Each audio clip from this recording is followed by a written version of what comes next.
নেতা মনে হচ্ছে মাইয়ার লগে দেখা করা পেছন কি আমি যখন ভিতর দিই ও যাই না জানলা সংগঠন আমি গেছা আপনারা লগে জানেন যে আমার নেতা আসছে ইতিমধ্যে এবং নেতা এখন আপনাদের সামনে কিছুটা কোশ্চেন পেশ করবে। আসসালামু আলাইকুম। ওয়ালাইকুম আসসালাম। ঠিক আছে জনগণ, আজকে আমি এখানে এসেছি আপনাদের কাছে দোয়া চাইতে এবং আপনাদের ভোট চাইতে। দেখুন, আমি যদি এইবার এমপি ইলেকশনে জয়ী হই তাহলে এই এলাকার কয়েকটি সমস্যা আমি সমাধান করে দিব। ঠিক তার মধ্যে প্রথম সমস্যা, এই এলাকায় কোনো হতদরিদ্র থাকবে না, সব গরিবকে ধরে ধরে। তো দর্শকবৃন্দ, দ্বিতীয় যে সমস্যা আমি সমাধান করব, এই এলাকায় কাউকে আমি চাঁদাবাজি করতে দেব না। কি ভাই? তৃতীয় যে সমস্যা আমরা সমাধান করব, বারবার এই এলাকায় বিদ্যুৎ যাওয়া আসা করে, এই এলাকায় কারেন্টের এত ঝামেলা, সেই ঝামেলা আর থাকবে না। কারণ কোটি তুলিবে। তো দর্শক, শেষ যে সমস্যা আমি সমাধান করব, এই এলাকায় কোনো অবিবাহিত নারী, কোনো বিধবা নারী আর থাকবে না। সব নারীকে আমি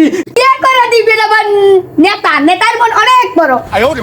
যাই হোক, আমার মন অনেক বড়, সেটা তো আপনারা বুঝতেই পারছেন। তো এই এলাকায় নারীর নিরাপত্তা নিয়ে আরো অনেক ঝামেলা আছে, সেই ঝামেলা আমরা সমাধান করে দিব। যত মেয়ে একা একা রাস্তা পার হতে পারছেন না বা বাড়ি যেতে পারছেন না, সেই নেতার মদনে পার করে দিবে পারি। এইবার নেতার কোনো টেনশন নাই, নেতার খুলে হইয়া গেল। তো আপনাদের কি আর কোনো প্রশ্ন আছে? জি জি আছে। বলুন। আমাদের পূর্বকার সে তো এটা ঠিক করে দেন। 7,000 টাকা আছে তো, সাদা তুলছিস নি?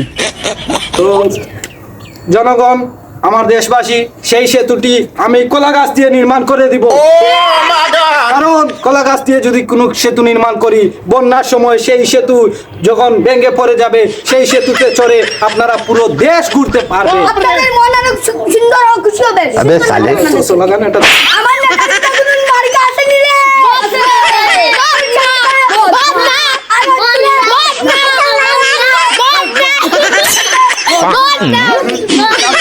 দর্শকবৃন্দ, শান্ত হন জনগণ। তো আপনারা দেখতে পাচ্ছেন, এইভাবে যদি আমাদের পার্টিটি এগিয়ে যায় তাহলে এই দেশের জনগণের আর কিচ্ছু থাকবে না, সব আমরা লুটে নিব। কি বলবো? তো আপনারা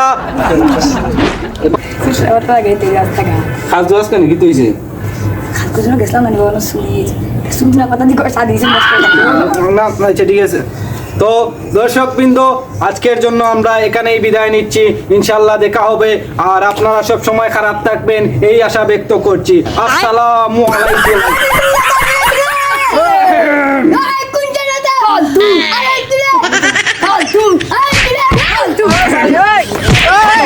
bye bye tata goodbye गया।